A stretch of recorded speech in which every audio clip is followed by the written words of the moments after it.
The afternoon sun cast long shadows across the weathered barn floor, where Margaret lay bound and bruised her dress, torn from the struggle that had brought her to this desperate moment. She had been walking the dusty road toward town when strangers grabbed her, demanding the location of money that didn't exist. "Please," she whispered, her voice barely audible in the hay-scented air. "Just end it."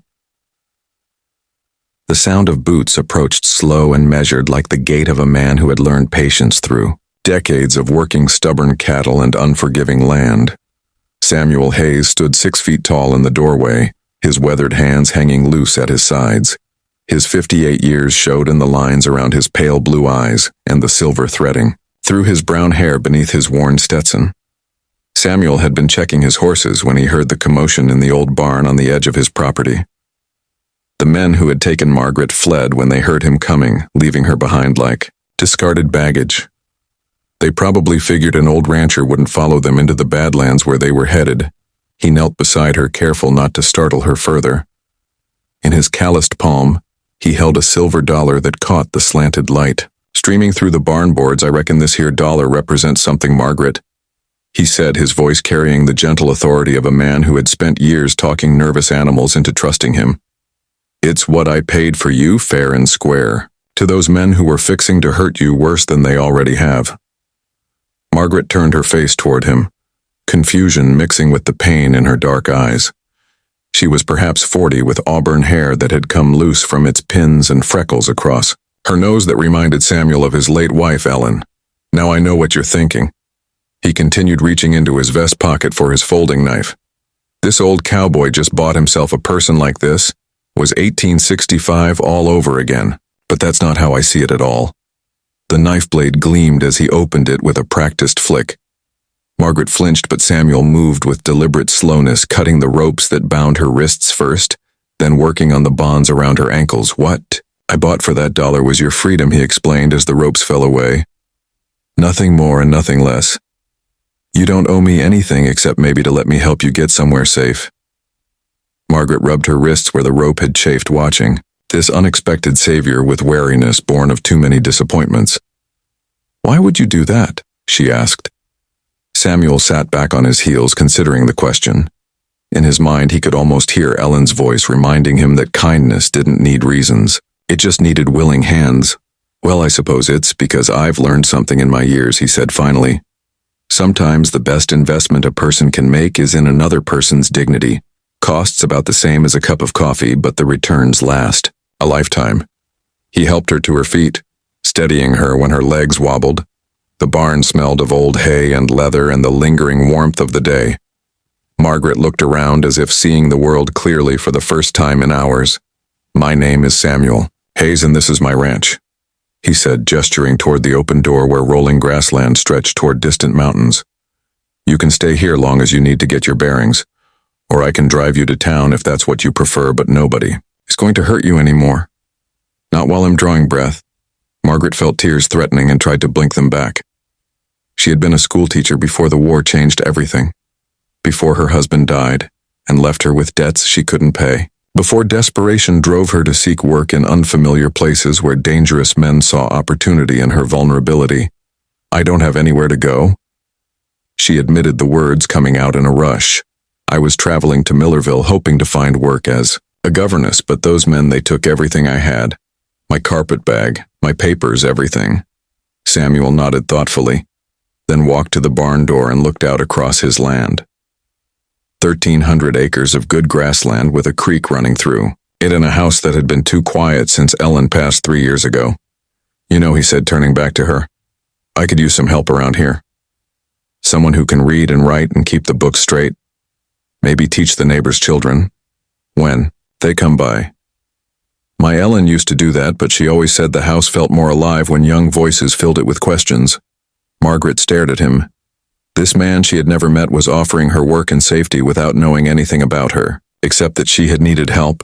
"I don't understand," she said. "Why would you trust a stranger?"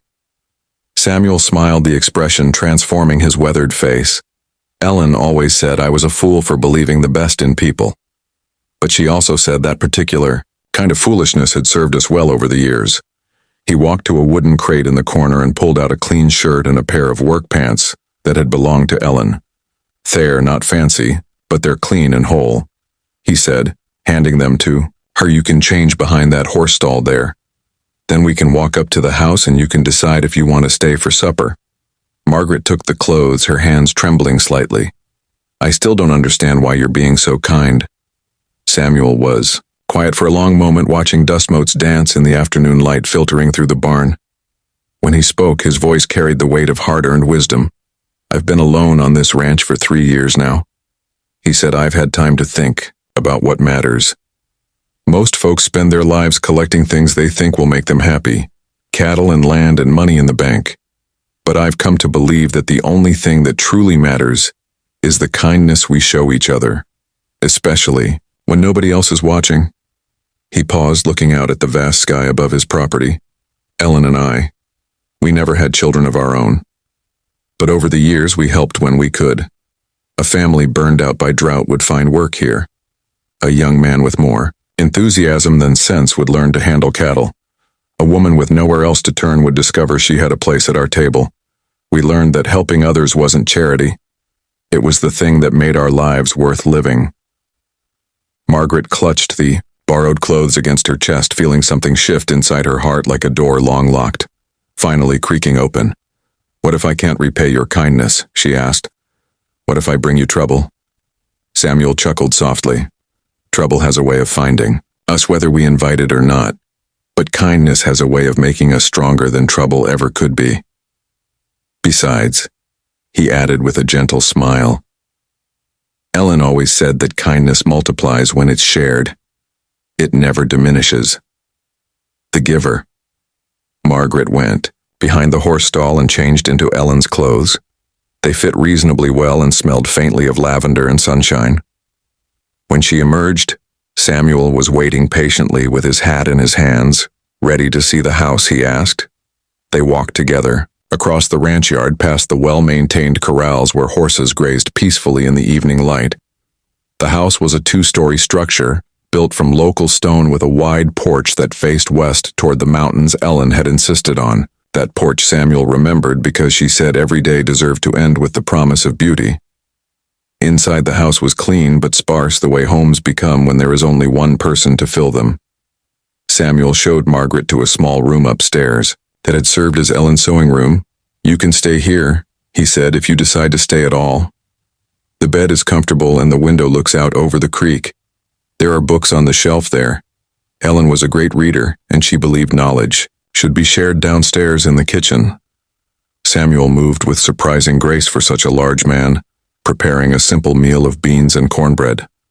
Margaret watched him work, noting how he handled each task with careful attention, as if cooking for a guest was a privilege rather than a burden. So you were a teacher, he said as they ate by the light of an oil lamp. Yes, Margaret replied, in Kansas City before the war. Before everything changed. Samuel nodded, understanding the weight of those unspoken changes that war brings to ordinary lives. Ellen taught school too before we married. He said, she always missed it. Said there was something magical about watching a child discover they could read or understand numbers. She tried to teach me French once, but I fear my tongue was too set in its ways. They talked through the evening about small things, books they had read, places they had been, dreams they had once held. Margaret found herself relaxing in ways she hadn't in months. This man asked. Nothing of her expected nothing beyond common courtesy and conversation. When the evening grew late, Samuel showed her to her room and bid her good night. In the morning, he said, you can decide what you want to do.